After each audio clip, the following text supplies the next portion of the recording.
환갑이 넘어 자식 집에서 식모살이를 할 줄은 정말 꿈에도 몰랐습니다. 저는 왜 딸 눈치를 보며 소파 끝에서 쪽잠을 자야 할까요? 5년이었어요. 제 희생이 당연한 권리가 되어버린 그 지독한 시간. 손목은 시큰거리고 허리는 굳어서 아침에 일어나는 것조차 버거운데 병원 침대에 누워서도 딸한테 미안하다고 생각했어요. 제 아픔이 자식에게 왜 죄가 되는 걸까요? 황혼 육아를 시작하기 전에 혹은 지금 이 굴레 속에 갇혀 계신 분들, 제 얘기를 꼭 들어주세요. 사연 시작하기 전에 구독과 좋아요, 알림 설정 부탁드립니다. 평범한 사람들의 숨겨진 이야기를 매일 전해드리는 채널입니다. 저는 67 한순옥입니다. 20년 넘게 요양보호사로 일했습니다. 경상도 작은 마을에서 태어났고 어린 시절 집은 넉넉하지 않았어요. 형제가 많았고 먹고 사는 게 빠듯했던 시절이라 꿈을 꾼다는 게 사치처럼 느껴지던 때였거든요. 그래도 저는 씩씩한 편이었어요. 주눅 들지 않으려고 늘 앞장서서 웃었고 그게 제 버릇이 됐습니다. 남편을 만난 건 25살 때였어요. 친구 결혼식에 갔다가 신랑 친구로 온 사람이 자꾸 눈에 밟히는 거예요. 키가 크진 않았는데 웃을 때 눈이 없어지는 사람이었어요. 나중에 알고 보니 그 사람도 저를 봤다더군요. 그렇게 만났어요. 소개팅도 아니고 연애도 길지 않았어요. 1년 만에 결혼했고 신혼살림은 단칸방에서 시작했습니다. 남편은 작은 회사에 다녔고 저는 살림을 했어요. 딸 지연이가 태어났을 때 저는 27이었습니다. 전업주부로 남편이 벌어다주는 돈으로 살림을 꾸렸어요. 허리띠를 졸라매는 날이 많았지만 그래도 즐거웠어요. 지연이 기저귀 값이라도 아껴보겠다고 천기저귀를 쓰던 시절이었거든요. 밤새 빨아널고 아침에 걷어서 또 채우고 지금 생각하면 그게 뭐라고 그땐 그게 다 보람이었어요. 지연이가 처음으로 엄마했을 때 저는 한참을 울었습니다. 남편한테 퇴근하고 집에 왔을 때 여보, 지연이가 엄마했어. 엄마했다고 소리를 질렀더니 남편이 아빠는 언제 하지? 하고 웃더라고요. 그런 시절이 있었어요. 지연이가 중학교에 들어가면서부터 살림이 조금씩 빠듯해졌어요. 남편 월급만으로는 교육비가 버거웠거든요. 학원 하나를 더 보낼까 말까 고민하는 밤이 많았어요. 그때 동네 아주머니가 그러는 거예요. 순옥 씨, 간병인 해보면 어때? 일하는 시간이 나쁘지 않아. 솔직히 처음엔 망설였어요. 전업주부로 살다가 이제 와서 뭔가를 새로 배운다는 게 겁이 났거든요. 그래도 해봤어요. 그렇게 간병 일을 하며 몇 년을 보냈습니다. 그러다 제도가 바뀌면서 요양보호사라는 자격증이 생겼어요. 저는 그때 다시 공부를 시작했습니다. 시험을 보고 합격했을 때 얼마나 좋던지 남편한테 합격증을 보여줬더니 우리 마누라 대단하네 하면서 그날 저녁 삼겹살을 사줬어요. 별거 아닌데 그게 그렇게 기뻤더라고요. 일을 시작하면서 세상이 달라 보였습니다. 요양보호사 일이 고되다고들 하지요. 맞아요. 쉽지 않았어요.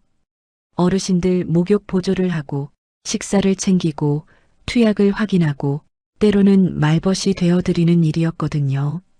근데 이상하게 저는 그 일이 맞았어요. 어르신들이 저를 기다리는 게 느껴졌거든요. 순옥 씨, 오늘도 왔어? 하시며 반기실 때, 자네가 오면 마음이 놓여하실 때, 나는 누군가한테 필요한 사람이구나.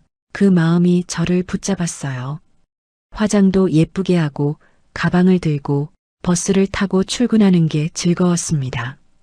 제가 버는 돈으로 지연이 학원비를 보태고, 남편 양복을 한 벌 사줄 때는 세상을 다 가진 것 같았거든요. 그렇게 20년을 일했어요. 지연이는 그 사이에 대학을 가고 취직을 하고 남편을 데려왔어요. 처음 인사를 왔을 때부터 달랐어요. 제가 밥상을 차리는데 사위가 뒤따라 부엌으로 들어오는 거예요. 장모님, 제가 도울게요. 앞치마를 매려는데 제가 말렸더니 괜찮아요. 저 요리 좀 해요 하면서 칼을 잡는 거 있죠. 그날 저녁 남편이 저한테 귓속말로 그랬어요. 우리 딸 남자 보는 눈 있네 하면서 웃었어요. 저도 마음에 꼭 들었습니다. 살가운 사위가 아들 같다고 느꼈어요. 처음부터. 지연이가 결혼하기 전까지는요, 월급이 들어오면 꼭 저한테 전화가 왔어요. 엄마, 오늘 월급날이야. 맛있는 거 먹으러 가자. 제가 뭘 사주려고 하면 엄마가 사면 안 돼. 오늘은 내가 내는 날이야 하면서 지갑을 뺏어가던 애였어요. 생일은 한 번도 잊은 적이 없었어요. 엄마, 내일 생일이잖아. 나 일찍 퇴근할게. 같이 밥 먹자. 그리고 밥 먹다가 갑자기 제 손을 잡는 거예요. 엄마가 제일 고생 많았어. 나 이쁘게 키워줘서 고마워. 그러면서 우는 거 있죠. 저는 그 손 꼭 쥐고 같이 울었지요. 제 딸이 맞나 싶을 때가 있어요. 예쁘고 착하게 커준 딸이 고마웠습니다. 지연이가 34세 첫 아이를 가졌어요. 임신 내내 입덧이 심해서 몸을 못 가눴거든요. 그때도 저는 다니던 직장에 사정을 말하고 틈틈이 딸 집을 오갔어요. 출산 날짜가 가까워올 무렵 지연이한테 전화가 왔어요. 엄마, 나 무서워. 엄마가 옆에 있어줄 수 있어? 그 목소리가요, 결혼하기 전날 밤에 전화해서 엄마 나 잘 살 수 있을까? 하던 목소리랑 똑같았어요. 저는 그날 밤 가방을 쌌습니다. 한 달만 있다 오겠다고, 산후조리 도와주고 오겠다고 남편한테 그렇게 말했어요. 그게 5년 전 일이에요. 지연이는 제왕절개를 했어요. 수술실 앞에서 기다리는데 그 시간이 어찌나 길던지 그 기다림이 평생에서 제일 길게 느껴졌어요. 아이가 나왔다는 소식에 다리에 힘이 풀렸습니다. 신생아실 유리창 너머로 처음 봤어요. 어찌나 작던지. 제가 요양보호사로 20년을 일했어도 신생아는 또 달랐어요. 눈도 제대로 못 뜨고 주먹을 꼭 쥔 채로 세상에 나온 게 무서운지 얼굴을 찌푸리고 있는데 그게 왜 그렇게 예쁜지 모르겠어요. 지연이가 움직이기도 힘드니까 밤을 제가 맡았어요. 2시간마다 깨서 우는 아이, 기저귀를 갈고 분유를 데우고 트림을 시키고 다시 재우고 어찌나 작은지 않을 때마다 손이 떨렸어요. 혹시나 잘못될까봐 눈도 제대로 못 감았어요. 그러다가 그 작은 손이 제 손가락을 쥐는 거예요. 그때는요, 피곤한 줄도 몰랐습니다. 그냥 행복했어요. 이게 행복이구나 싶었어요. 산후조리 한 달이 지나고 제가 슬슬 집으로 돌아갈 준비를 할 때였어요. 지연이가 저한테 그러는 거예요. 엄마, 조금만 더 있어주면 안 돼? 딸 눈에는 눈물이 그렁그렁한데 제가 어떻게 가겠어요? 그래, 조금만 더 있자. 그 조금이 5년이 될 줄은 그때는 정말 몰랐습니다. 다니던 직장에 전화를 드렸어요. 저 이제 곧 복귀할게요. 그런데 지연이가 통화가 끝나자마자 저를 붙잡는 거예요. 엄마, 조금만 더 있어주면 안 돼? 남의 손에 맡기기가 너무 무서워. 그 무렵 뉴스에서는 연일 사고 소식이 나왔어요. 베이비시터가 아이를 방치했다. 학대가 있었다. 그런 소식이 하루가 멀다 하고 들려오던 때였거든요. 그래, 알겠어. 엄마가 조금 더 있어줄게. 그렇게 직장에 다시 전화를 드렸어요. 죄송한데요. 제가 사정이 생겨서 한 달만 더 있다가 갈게요. 한 달이 2달이 되고 2달이 석 달이 됐어요. 그러는 사이에 저는 딸 집에 눌러 앉게 됐습니다. 그 시절 손주 하늘이는요, 아직 목도 제대로 못 가눴어요.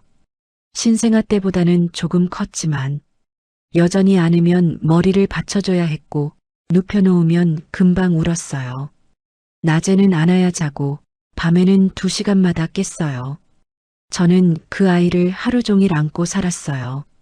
기저귀를 갈면서도 안고 분유를 먹이면서도 안고 잠을 재우면서도 안고 10kg도 안 되는 아이였는데 종일 안고 있으면 허리가 끊어질 것 같았어요.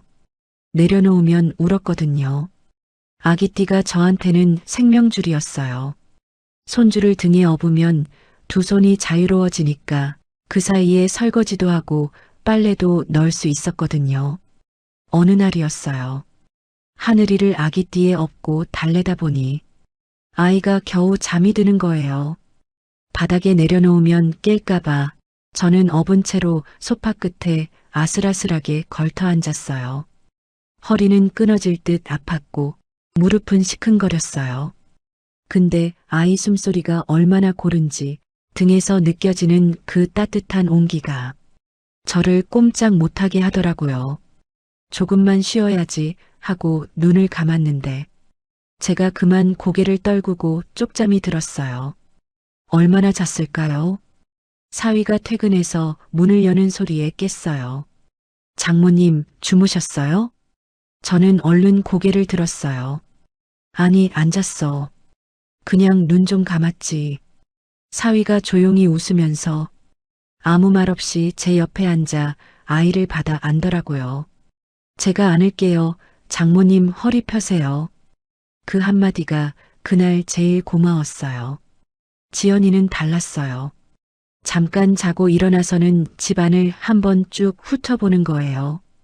어느 날은 아이 옷을 보더니 그러는 거예요. 엄마, 얼룩이 왜 그대로야? 빨래 안 돌렸어? 뭐 한 거야? 저는 말문이 막혔어요. 하루 종일 아이를 안고 기저귀 갈고 분유 먹이고 달래고 재우고 그걸 몇 번씩 반복한 하루였는데 뭐 했냐는 말이 귀에 꽂혔어요. 사위가 얼른 끼어들었어요. 장모님이 하루 종일 고생하셨는데 당신 왜 그래? 그랬더니 지연이가 자기는 몰라서 그래 가만 있어. 아기 옷에 얼룩도 그대로고 청소는 한 거야 엄마. 먼지 많으면 애기 기관지에 안 좋아. 라며 목소리를 높이는 거예요. 저는 그냥 웃었어요. 웃는 것 말고 제가 할 수 있는 게 없었거든요. 지연이가 출산하고 힘드니까 그런 거지. 좀 지나면 괜찮아질 거야. 그렇게 생각했어요. 그날 밤 1달 만에 집에 가는 버스 안에서 창밖을 한참 봤어요. 가로등 불빛이 흘러가는 걸 보다가 문득 이런 생각이 드는 거예요. 나 오늘 밥은 먹었나? 낮에 하늘이 분유 타면서 제 밥은 못 챙겼어요. 냉장고 앞에 서 있다가 아이가 울어서 그냥 닫아버린 거 기억이 났거든요. 버스에서 내리니 밤 9시였어요. 집에 들어오니 남편이 소파에 앉아 있다가 왔어? 고생했어 하더라고요. 저는 그냥 부엌으로 갔어요. 싱크대에 그릇이 쌓여 있었거든요. 남편이 따라오면서 그랬어요. 그냥 놔둬. 내가 할게. 나 저녁 안 먹어도 돼. 아니야, 금방 해. 앞치마를 매면서 손이 조금 떨렸어요. 허리가 아파서 그런 건지, 피곤해서 그런 건지, 그냥 서러워서 그런 건지 잘 모르겠더라고요. 남편이 뒤에서 그러는 거예요. 자식이 아니라 왼수네, 진짜. 저는 웃었어요. 무슨 소리야, 힘드니까 예민한 거지. 그렇게 또 감쌌어요. 그게 제 버릇이었거든요. 사위한테 문자가 왔어요. 장모님, 정말 감사합니다. 장모님 아니었으면 저희 어떻게 했을지 모르겠어요. 저는 그 문자를 한참 봤어요. 지연이한테는 한 번도 못 들은 말이었는데 사위한테서 들으니 묘하더라고요. 고맙기도 하고 씁쓸하기도 하고 그래도 그 문자 하나로 또 하루를 버텼어요.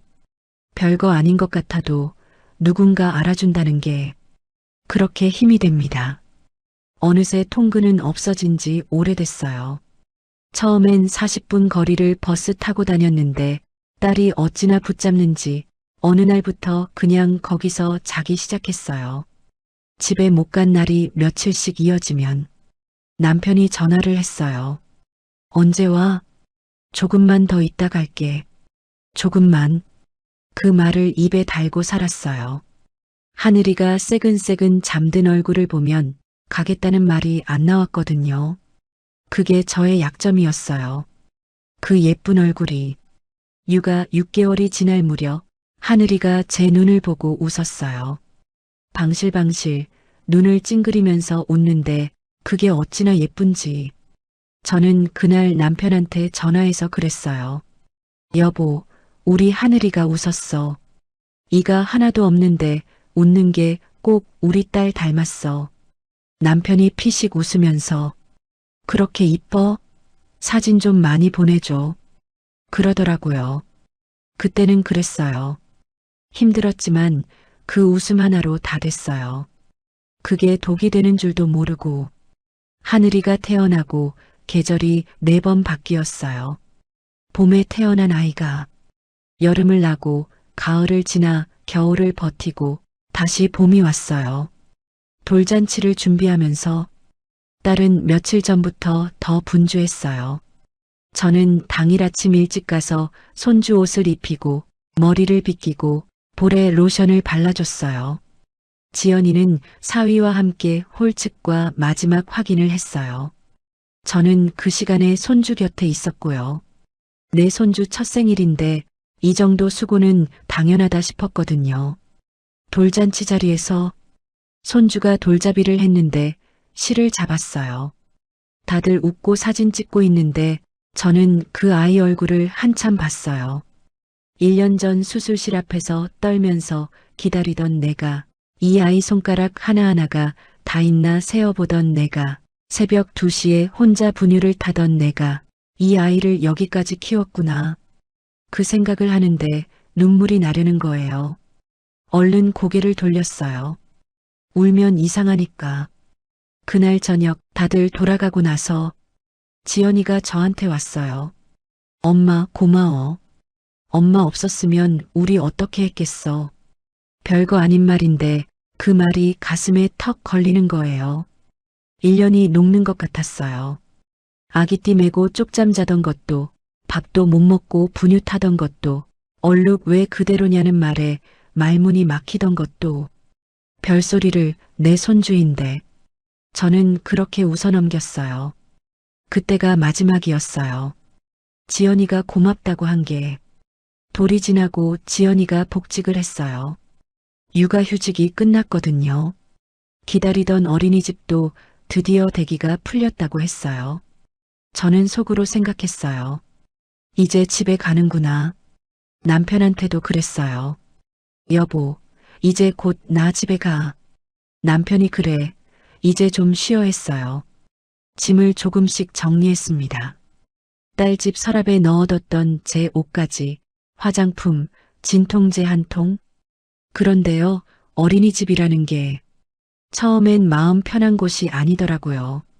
아이가 어린이집을 다니기 시작하면서 한 달도 안 돼서 열이 났어요. 38도, 39도. 밤새 보채고 울고 새벽에 응급실을 다녀오기도 했어요.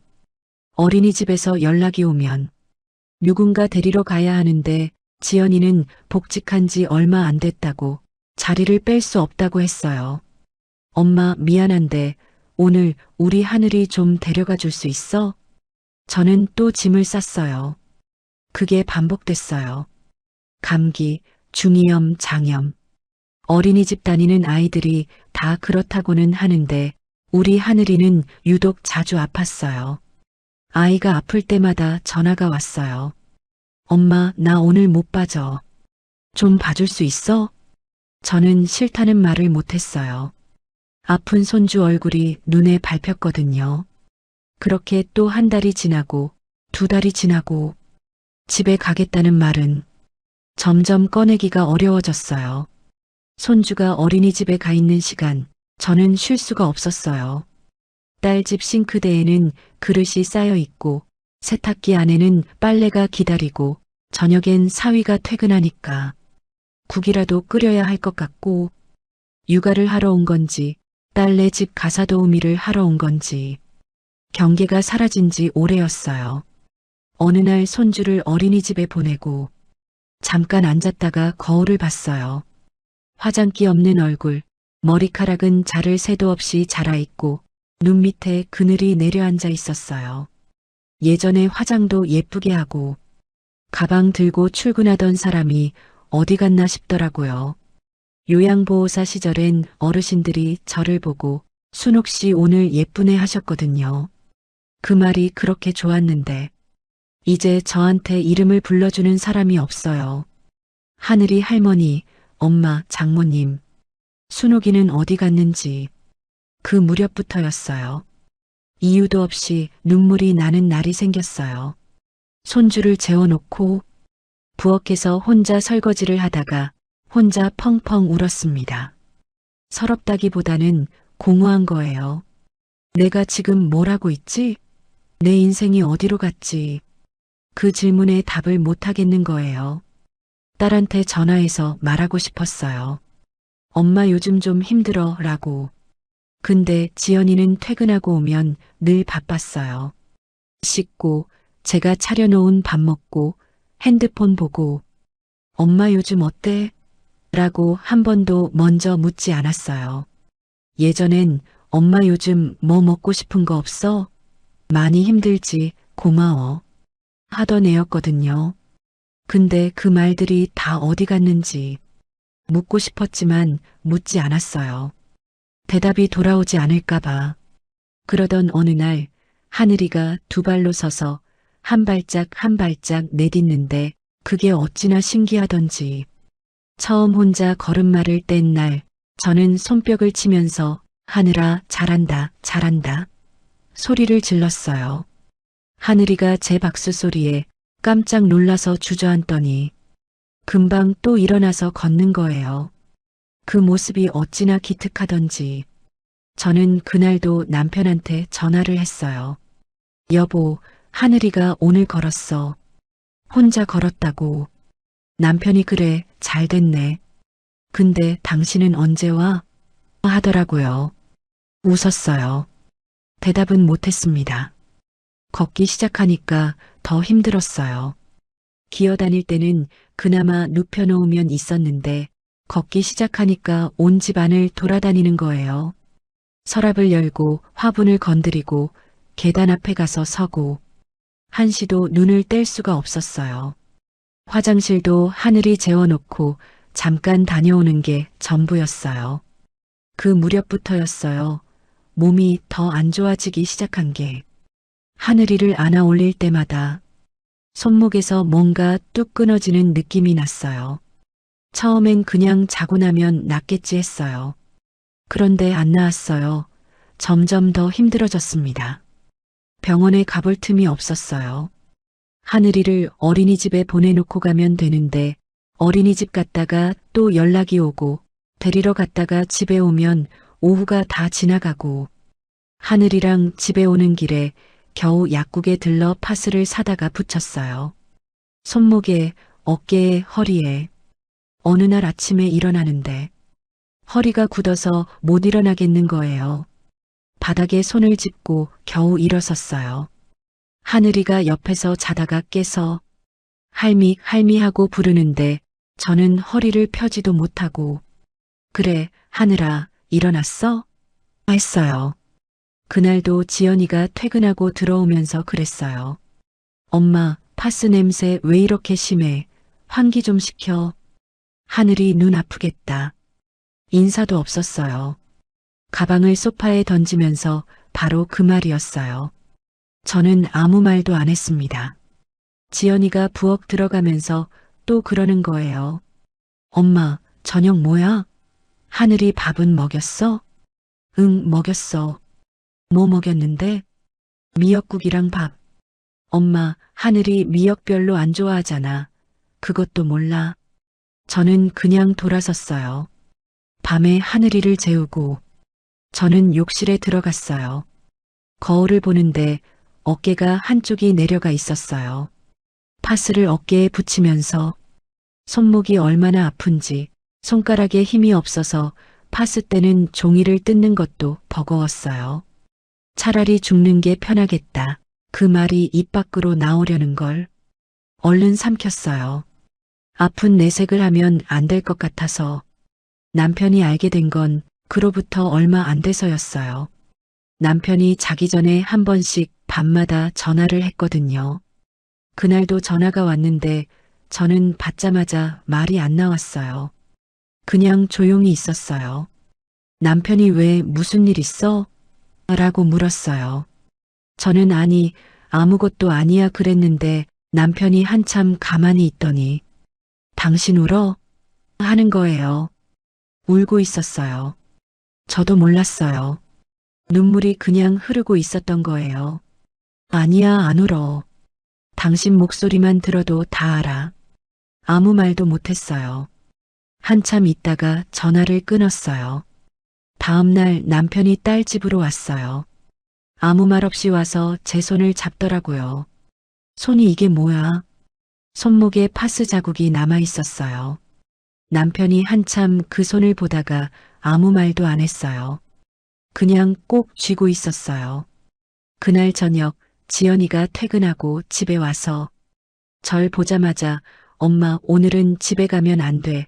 나 아침 일찍 회의 있거든. 남편이 옆에 있다가 소리쳤어요. 정지연. 지연이가 아빠다. 아빠 왔어? 했어요. 엄마가 너네 집 식모냐? 지연이가 아빠 갑자기 무슨 소리야 했어요. 사람이 죽어가는 줄도 모르고 손이 어떻게 됐는지 봤어? 허리가 어떻게 됐는지 알아? 너는 너 생각만 하고 엄마는 안중에도 없지? 내일부터 이 집에 네 엄마 안 온다. 죽이 되던 밥이 되던 너희끼리 알아서 해. 하고 소리를 질렀어요.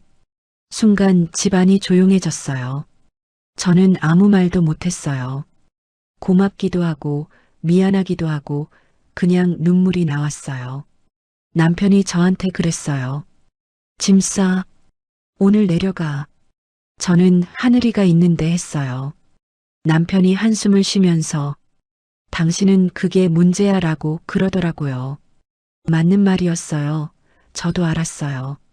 근데 하늘이 얼굴이 눈에 밟혔거든요. 그렇게 남편이랑 집으로 돌아오는 길 1시간쯤 지났을까요? 사위한테 문자가 왔어요. 장모님, 죄송합니다. 제가 더 잘 챙겼어야 했는데. 저희가 알아서 할게요. 장모님 푹 쉬세요. 지연이한테서는 연락이 없었어요. 저는 그 문자를 한참 봤어요. 사위한테 먼저 사과를 받는 게 어떤 기분인지 아세요? 씁쓸한 건지, 고마운 건지, 서러운 건지. 그냥 다 섞여 있었어요. 남편이랑 집에 오는 버스 안에서 창밖을 봤어요. 매일 봤던 창밖, 그 거리 가로등이 그대로였어요. 나만 달라진 것 같았어요. 버스 안에서 남편이 제 손을 잡았어요. 아무 말 없이. 그 손이 그렇게 따뜻할 수가 없었어요. 집에 오니까 남편이 라면을 끓여줬어요. 저는 남편이 끓여주는 라면을 얼마 만에 먹어보는지 몰랐어요. 맛있었어요. 그냥 라면인데 눈물이 날 것 같았어요. 맛있어? 남편이 물었어요. 응, 맛있어. 그렇게 그날 밤은 지나갔어요. 며칠은 조용했어요. 지연이한테서 연락이 없었어요. 사위가 중간에서 이리저리 수습을 했는지 하늘이 봐달라는 말도 없었어요. 저는 그 며칠이 얼마나 편하던지. 아침에 일어나서 내 밥을 챙겨 먹고 남편이랑 동네 한 바퀴 걷고 낮에 잠깐 낮잠도 잤어요. 그게 그렇게 사치스러운 일인지 예전엔 몰랐거든요. 열흘쯤 지났을까요? 지연이한테 전화가 왔어요. 엄마, 나 요즘 너무 힘들어. 어제 하늘이가 어린이집에서 또 열이 났는데 밤새 한숨도 못 잤어. 나 내일은 진짜 못 빠지거든. 엄마밖에 없어. 엄마나 좀 살려줘. 저는 한참 말이 없었어요. 엄마, 나 진짜 힘들어. 그 말에 또 무너졌어요. 제가 그래요. 자식이 힘들다고 하면 제 몸이 먼저 일어나거든요. 알겠어. 엄마가 갈게. 그렇게 또 남편의 만류에도 딸 집으로 갔어요. 하늘이는 볼이 빨갛게 달아올라 있었어요. 체온을 재니까 38도 5부였어요. 해열제를 먹이고 미지근한 물수건으로 이마를 닦아주고 등을 쓸어줬어요. 하늘이가 칭얼거리면서 제품에 파고드는 거예요. 할미. 그래, 우리 하늘이 아프구나. 할미가 있어. 괜찮아. 그렇게 안고 있으면 아픈 게 다 사라지는 것 같았어요. 며칠이 지나 하늘이가 다 나았어요. 이제 3살이 넘어가니까 제법 말도 하고 뛰어다니고 제 눈을 보면서 방긋 웃었어요. 어느 날이었어요. 하늘이가 바닥에 떨어진 동전을 발견하고는 입으로 가져가려는 거예요. 저는 얼른 손등을 찰싹 때렸어요. 하늘아, 안 돼. 지지야. 마침 그때 퇴근한 지연이가 현관문을 열고 들어오다가 그 장면을 본 거예요. 엄마. 가방을 던지다시피 내려놓고 달려오면서 소리를 질렀어요. 애를 왜 때려? 엄마 지금 뭐 하는 거야? 저는 당황했어요. 동전을 입에 넣으려고 해서 안 된다고 한 거잖아. 그래도 때리면 어떡해? 훈육이라는 게 있잖아. 훈육. 제 목소리가 높아졌어요. 내가 너 키울 때도 이렇게 키웠어. 그게 뭐가 잘못이야. 엄마는 옛날 방식이잖아. 지금이 어떤 시대인데. 그냥 뺏으면 되잖아. 저는 더 이상 말을 안 했어요. 하늘이가 그 사이에 울음을 터뜨렸어요. 지연이가 하늘이를 안아 올리면서 저를 흘겨봤어요. 엄마 때문에 애가 울잖아. 저는 돌아서서 부엌으로 들어갔어요. 설거지를 하는데 손이 떨렸어요. 억울한 건지 서러운 건지 화가 난 건지. 잠시 후 부엌 입구에 하늘이가 서 있었어요. 저를 올려다보면서 눈을 깜빡이는 거예요. 할미. 왜 하늘아? 하늘이가 그러는 거예요. 할미 울어? 저는 그 말에 그만 웃음이 나왔어요. 웃다가 눈물이 났어요. 아니야, 안 울어. 할미 괜찮아. 하늘이가 제 다리를 꼭 안았어요. 3살짜리 두 팔로 꼭 안아줬어요. 그 품이 어찌나 따뜻한지 가슴이 미어졌어요. 이 아이는 아무것도 모르는데 할미가 억울한지 서러운지 엄마한테 치이고 있는지 그냥 할미가 슬퍼 보여서 안아주는 거잖아요. 3살짜리가 뭘 안다고. 그날 이후로 저는 더 조심했어요. 하늘이한테 엄하게 하면 지연이가 뭐라 할까봐. 근데 조심하는 게 쉽지 않았어요. 아이를 키우다 보면 안 된다고 해야 할 순간이 있거든요. 뜨거운 거 만지려 할 때, 계단에서 뛰려 할 때, 밥 먹다 돌아다니려 할 때. 그럴 때마다 저는 지연이 눈치를 봤어요. 딸 눈치를 보면서 손주를 키우는 게 이렇게 불편한 건지 몰랐어요. 그러던 어느 날 아침부터 몸이 무거웠어요. 머리가 지끈거리고 목이 칼칼했어요. 그래도 하늘이 어린이집 보내고 딸 집 청소를 하는데 어지러운 거예요. 잠깐 소파에 앉았다가 그만 거기서 쓰러졌어요. 정신을 차리니까 사위가 옆에 있었어요. 장모님 괜찮으세요? 체온을 재니까 39도가 넘었어요. 사위가 저를 부축해서 병원에 데려갔어요. 독감이었어요. 링거를 맞으면서 누워있는데 핸드폰이 울렸어요. 지연이었어요. 받았더니 첫 마디가 이거였어요. 엄마 말도 없이 어디 갔어? 왜 연락이 안 돼? 나 오늘 중요한 미팅 있는 거 알잖아. 하늘이 어린이집 연락 왔어. 하원 시간인데 데리러 안 온다고. 저는 한참 말이 없었어요. 엄마 지금 병원이야. 병원? 왜 어디 아파? 독감. 아 진짜 엄마는 왜 이렇게 타이밍이 안 맞아. 그럼 하늘이는 어떡해? 조서방 여기 있어. 하늘이 데리러 가라고 할게. 전화를 끊고 나서 천장을 한번 보고 링거 바늘이 꽂힌 손등을 봤어요. 파스 자국이 아직 남아 있었어요. 그때 처음으로 생각했습니다. 내가 아픈 게 딸한테 미안할 일인가? 엄마가 아프다는데 타이밍이 안 맞는다고? 눈물이 났습니다. 지연이가 육아 때문에 힘드니까 그런 거라고, 일 때문에 예민해서 그런 거라고 생각했습니다. 이해해 보려고 했는데 나도 이제 지치네.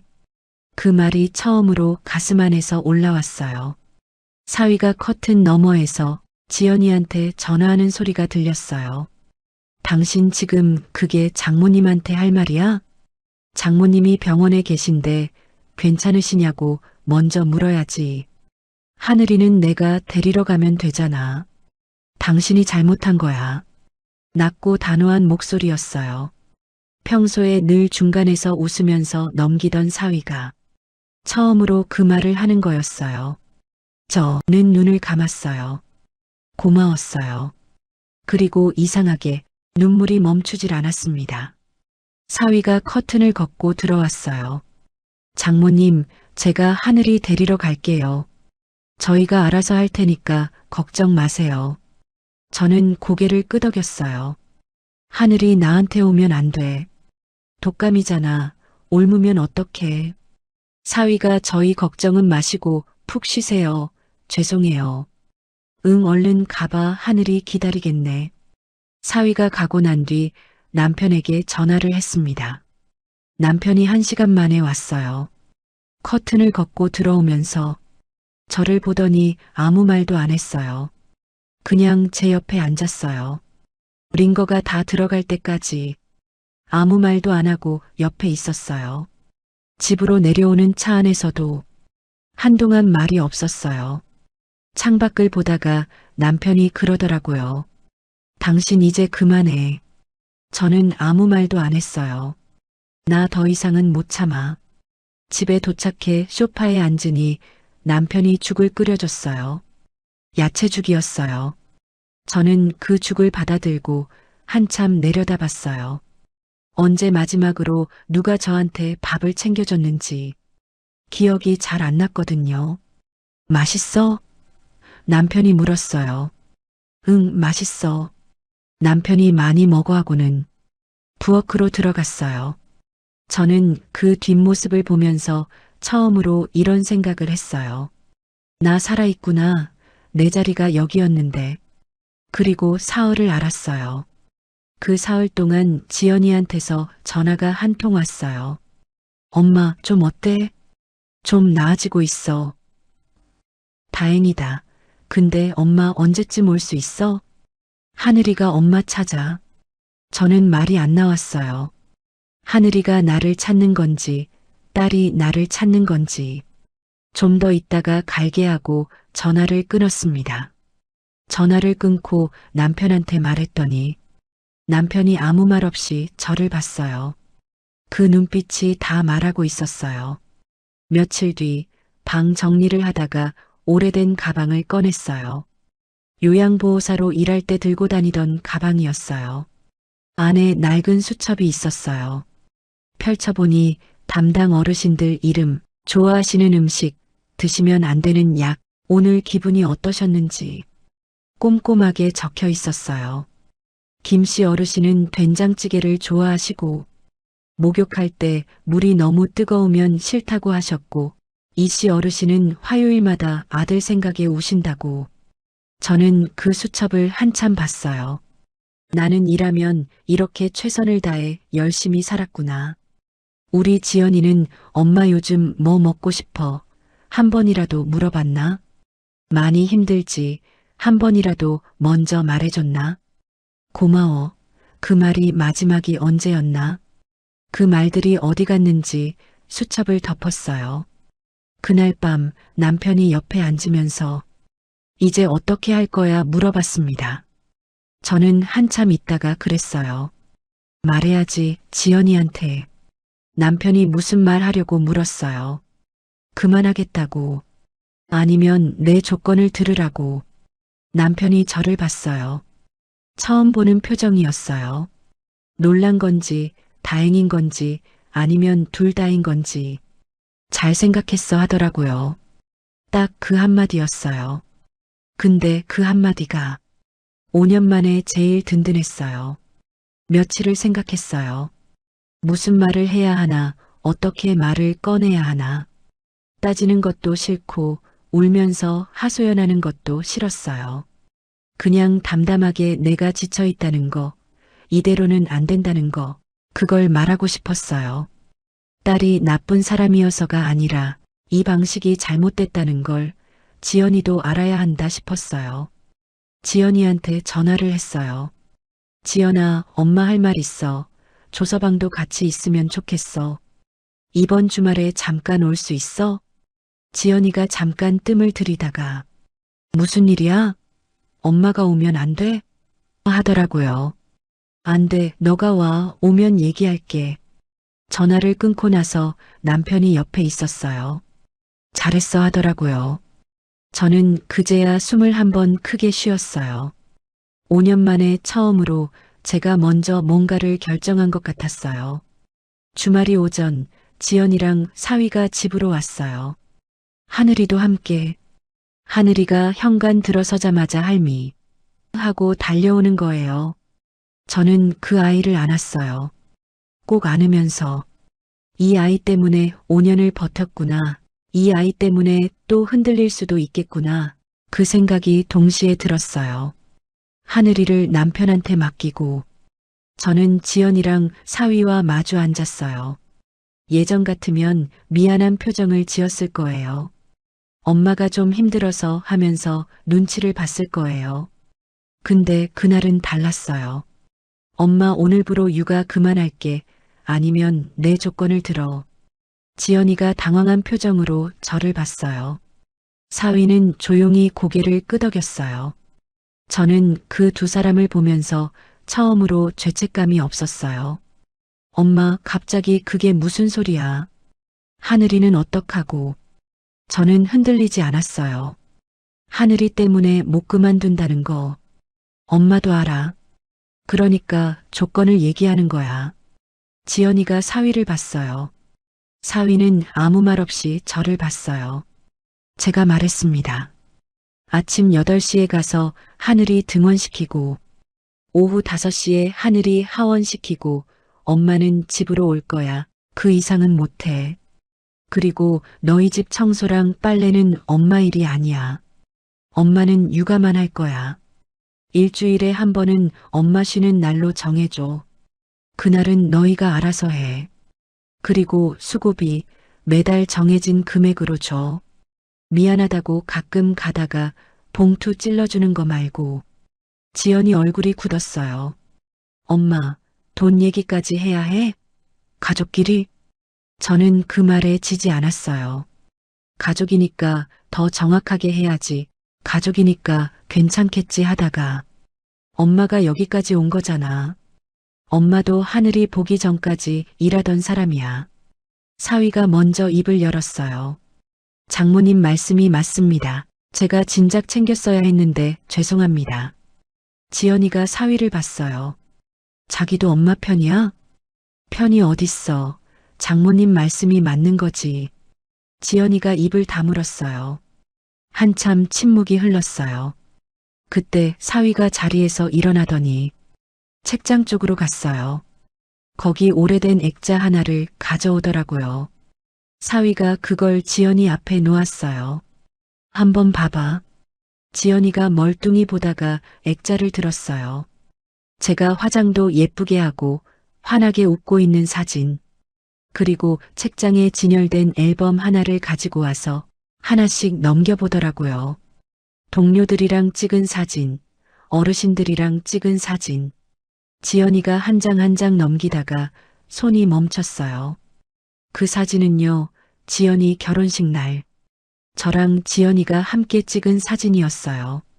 지연이가 웨딩드레스를 입고 저는 한복을 입고 지연이가 제 팔을 꼭 잡고 웃고 있었어요. 그때 저 얼굴이 지금이랑 많이 달랐나 봐요. 지연이가 그 사진을 한참 봤어요. 그러다가 지연이가 고개를 들어 저를 한번 보더니 제 손을 봤어요. 굳은 살이 박이고 손목에 파스 자국이 남아있는 손. 한쪽이 내려가 있는 어깨. 지연이 눈에 눈물이 고이기 시작했어요. 엄마, 저는 아무 말도 안 했어요. 엄마, 내가 엄마 노후를 빼앗은 거야? 그 말이 하는데 저도 모르게 눈물이 났어요. 지연이가 저한테 왔어요. 손을 잡았어요. 엄마 미안해, 진짜 미안해. 내가 엄마한테 너무했어. 나 진짜 못됐다, 그치? 엄마, 결혼 전에 제 손잡고 울던 그 딸이었어요. 엄마가 제일 고생 많았다고 울던 그 딸. 5년 만에 그 딸이 돌아온 것 같았어요. 저는 그 손을 꼭 쥐었어요. 엄마도 잘못한 거 있어. 싫다는 말을 했어야 했는데, 아프다는 말을 했어야 했는데, 너한테 차라리 솔직히 전부 말해야 했는데, 그걸 못했어. 지연이가 고개를 흔들었어요. 그게 어떻게 엄마 잘못이야. 남편이 부엌에서 차를 끓여왔어요. 하늘이는 거실에서 잠이 들어 있었습니다. 넷이서 테이블에 앉았는데 사위가 먼저 말을 꺼냈어요. 장모님 말씀 다 받아드리겠습니다.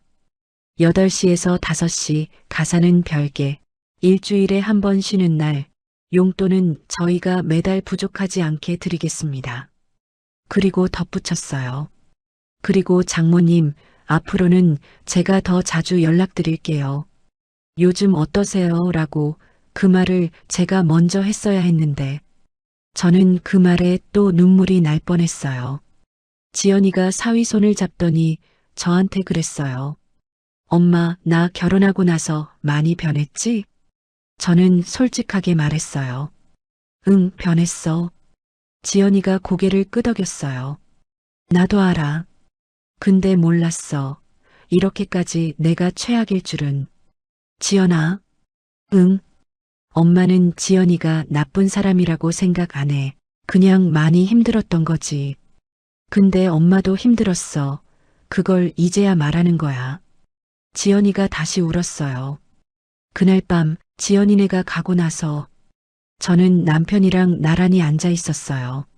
잘 됐지? 남편이 물었어요. 응. 힘들었지. 5년이. 응. 남편이 더 말하지 않았어요. 저도 더 말하지 않았습니다. 그냥 나란히 앉아 있었어요. 그거면 충분했습니다. 그 일이 있고 나서 일상이 조금씩 달라졌습니다. 아침 8시에 가서 오후 5시에 나왔어요. 처음엔 어색했어요. 5시가 되면 하늘이가 할미가 하고 쳐다보거든요. 그 눈빛에 또 흔들릴 뻔했어요. 응, 할미 오늘은 가야 해. 내일 또 올게. 하늘이가 현관까지 따라 나와서 손을 흔들었어요. 그 손을 보면서 엘리베이터를 탔어요. 문이 닫혔습니다. 저는 그 안에서 처음으로 홀가분했어요. 집에 오면 남편이 있었어요. 왔어? 응. 그게 전부였는데 그게 그렇게 좋았어요. 내 집, 내 소파, 내 남편, 그리고 평범하고 소소한 일상. 딸 집 소파에 앉아 있을 때랑 느낌이 달랐어요. 여기는 내가 눈치 볼 사람이 없었거든요. 어느 날이었어요. 화장대 서랍을 열다가 향수 한 병이 나왔어요. 요양보호사로 일할 때 쓰던 거였어요. 출근하기 전에 손목에 한 번씩 뿌리던. 뚜껑을 열어 냄새를 맡았습니다. 아직 향이 남아 있었어요. 손목에 살짝 뿌렸는데 향이 퍼지면서 그 시절이 생각났어요. 가방 들고 버스 타고 어르신들 반겨주시던 것, 퇴근하고 남편이랑 저녁 먹던 것. 그게 그렇게 먼 일 같지 않았어요. 남편이 방으로 들어오다가 그거 오랜만이다 했어요. 저는 웃었어요. 나 이제 이거 다시 쓰려고. 남편이 그래, 매일 써 웃으며 말했습니다. 지연이도 달라졌어요. 퇴근하고 와서 가방을 소파에 던지던 게 현관에 내려놓는 걸로 바뀌었어요. 엄마, 오늘 하늘이 잘 먹었어요?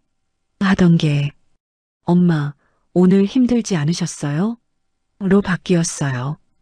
한 번에 다 바뀌지는 않았어요. 어느 날은 또 예전처럼 툭 말이 나오기도 했어요. 근데 달랐어요. 말하고 나서 지연이가 스스로 멈추는 거예요.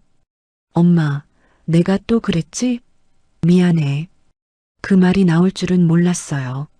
사위는 시간 날 때마다 틈틈이 저한테 전화를 해요. 장모님, 오늘 점심은 드셨어요? 별거 아닌 전화인데 그게 그렇게 기다려지더라고요. 어르신들이 저를 기다렸던 것처럼 저도 그 전화를 기다리게 됐어요. 누군가 나를 챙겨준다는 게 이런 거구나. 하늘이는 이제 5살이에요. 어느새 이렇게 컸어요. 어린이집에서 그림을 그려왔는데 저한테 내미는 거예요. 할머니 줄 거야. 그림에는 사람이 2명 그려져 있었어요. 하나는 크고 하나는 작고 둘이 손을 잡고 있었어요. 이게 누구야? 할머니랑 나. 저는 그 그림을 받아들고 한참 봤어요. 5살짜리가 그린 삐뚤빼뚤한 그림인데 그게 왜 그렇게 예쁜지 냉장고에 붙여놨어요. 지금도 거기 있어요. 여러분, 자식 힘든 거 눈에 밟히시죠? 저도 그랬어요. 내 새끼 힘들다는데 모른 척하는 게 어떻게 되겠어요. 근데 이제야 알았어요. 내가 건강해야 손주도 사랑으로 봐줄 수 있다는 걸. 몸이 무너지고 마음이 무너지면 결국 다 무너지더라고요. 황혼 육아를 시작하기 전에 꼭 한 번만 생각해 보세요. 몇 시부터 몇 시까지 할 건지, 가사는 어디까지 할 건지, 수고비는 어떻게 할 건지. 그게 박정한 게 아니에요. 그게 오래가는 방법이에요. 가족이니까 괜찮겠지. 내 자식인데 어떻게 그 마음이 나를 병들게 만들거든요. 사랑할수록 선을 지키세요. 사랑하니까 더 당당하게 요구하세요. 그게 자식과 오래가는 길입니다.